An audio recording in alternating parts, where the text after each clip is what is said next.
बोलो हालेलुया। अपने हाथों को उठाएं, बोले हालेलुया। परमेश्वर हमारे बीच में है, आमीन। वो हमारे संग है, उसका नाम इम्मानुएल है। और बाइबल में लिखा परमेश्वर हमारे साथ। बोले हालेलुया। आज की सुबह परमेश्वर हमारे साथ है, आज के दिन परमेश्वर हमारे संग संग चल रहा है, और अब तक हमको और आपको परमेश्वर लेकर यहाँ पर आया है, आमीन।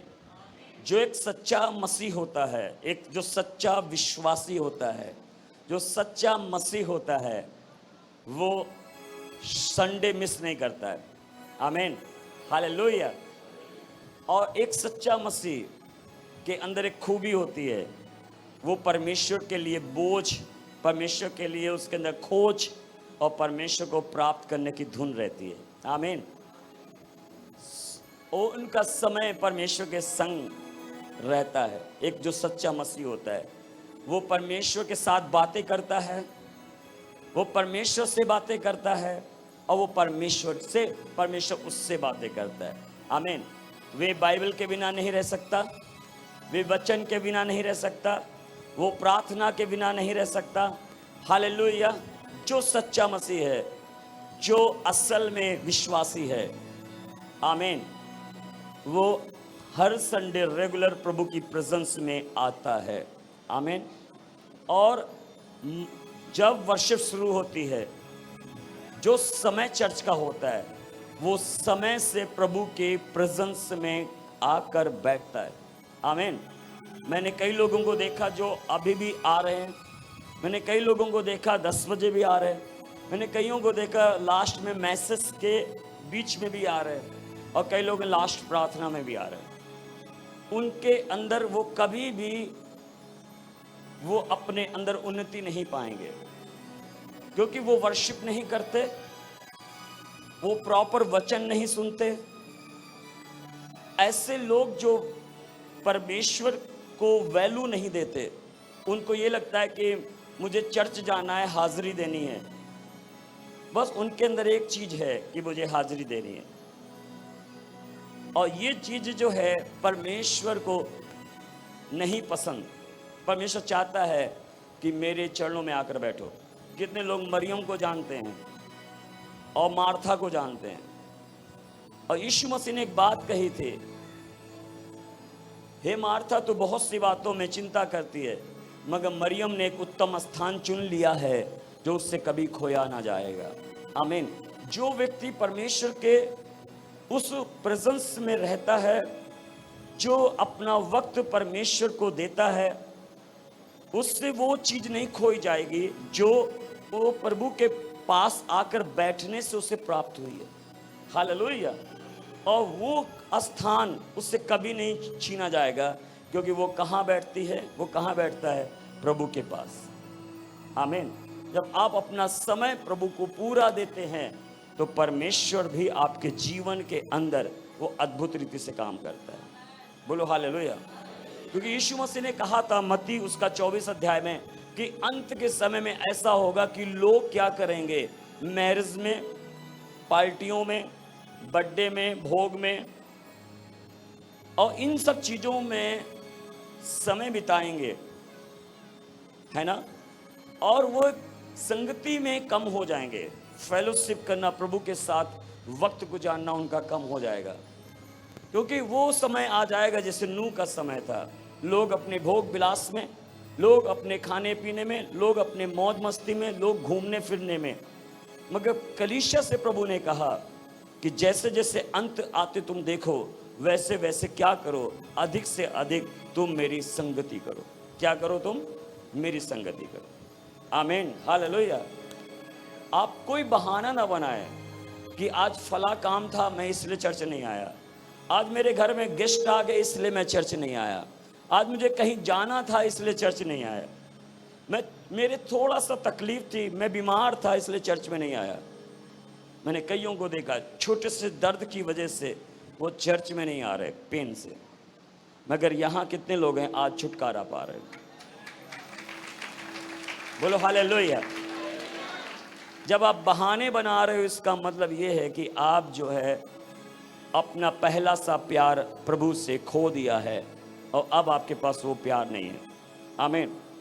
एक व्यक्ति मेरे पास आया, पास्टर जी सब कुछ मुझे मिल गया जो जो मैंने प्रार्थनाएं की थी, अब कौन सी प्रार्थना करें और किस लिए चर्चाएं।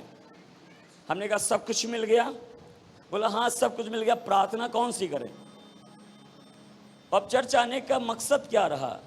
हमने कहा आप प्रार्थना इसलिए नहीं करते कि आपको जो डिमांड किया आपने प्रभु ने उसे पूरी कर दी, तो आपने प्रार्थना अब नहीं करनी है, क्योंकि अब कोई प्रार्थना विषय नहीं है। जब आपके पास कोई प्रार्थना विषय नहीं है तो आप प्रार्थना में जाएं और थैंक्स करें उन सब भलाइयों के लिए जो खुदा ने आपके जीवन में दिया है।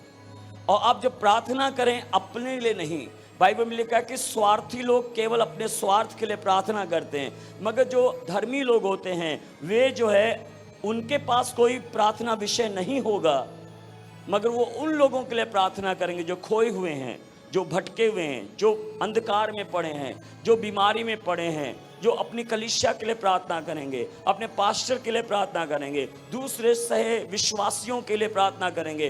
शायद बहुत से विषय हैं जहां पर हम दूसरों के लिए प्रार्थना कर सकते हैं, मगर वो जो व्यक्ति हैं जो स्वार्थी हैं वे उनकी प्रार्थनाएं पूरी हो जाती हैं, अब उनके बाद कोई प्रार्थना नहीं रहता और कहते अब मैं क्या प्रार्थना करूं। हालेलुया। अगर आपके पास प्रार्थना नहीं है तो मेरे पास आओ, मैं आपको हजारों प्रार्थना दूंगा और आप थक जाओगे प्रार्थना करते करते। आमीन। हालेलुया। कितने लोग समझ रहे हैं मेरी बात। दूसरा ये है कि अब आपके पास कोई मकसद नहीं रहा चर्च आने के लिए। आप चर्च क्यों आते हैं? इसलिए नहीं आते हैं कि आपको मिल गया, अब आपके पास कुछ रहा नहीं मांगने के लिए, और अब आपके पास प्रभु के पास आने का कोई मकसद नहीं रहा, क्योंकि सब चीजें पूरी हो चुकी।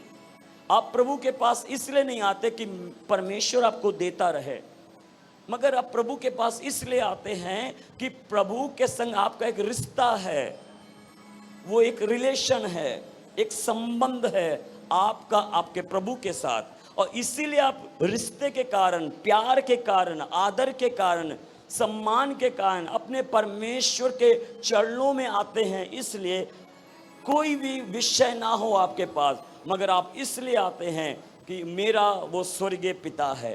हालेलुया। आमीन। आप देखें तो कई लोग हैं जिनके पास वो सब कुछ प्रभु ने दे दिया, मगर अब भी वो प्रभु से बने हुए हैं, अब भी प्रभु में लिपटे हुए हैं, अब भी प्रभु के संग चल रहे हैं। हालेलुया। अब समझ पाए, अब्राहम को सब कुछ मिल गया, उसको बेटा भी मिल गया, अब क्यों परमेश्वर के संग रहा? क्योंकि वो जानता है कि मैं परमेश्वर के संग चलता रहूंगा तो मेरा परमेश्वर मुझे अनंत जीवन की ओर ले जाएगा। बोलो हालेलुया। तीसरी बात है आपके जीवन में, आप तीसरी ये बात है आपके जीवन में, आपने मांगा येलो, परमेश्वर दिया व्हाइट।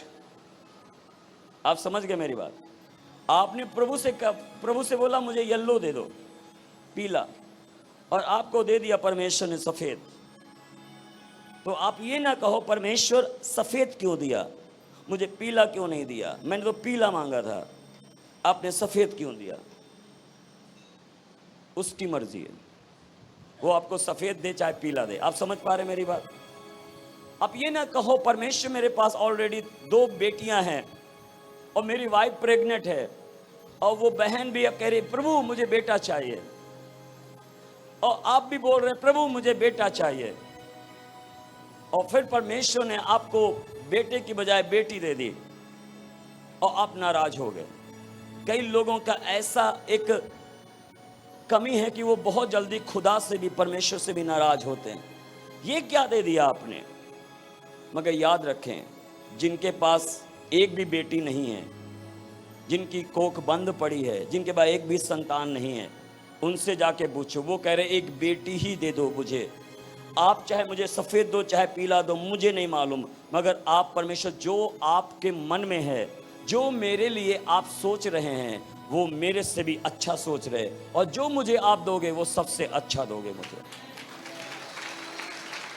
कितने लोग समझ रहे मेरी बात?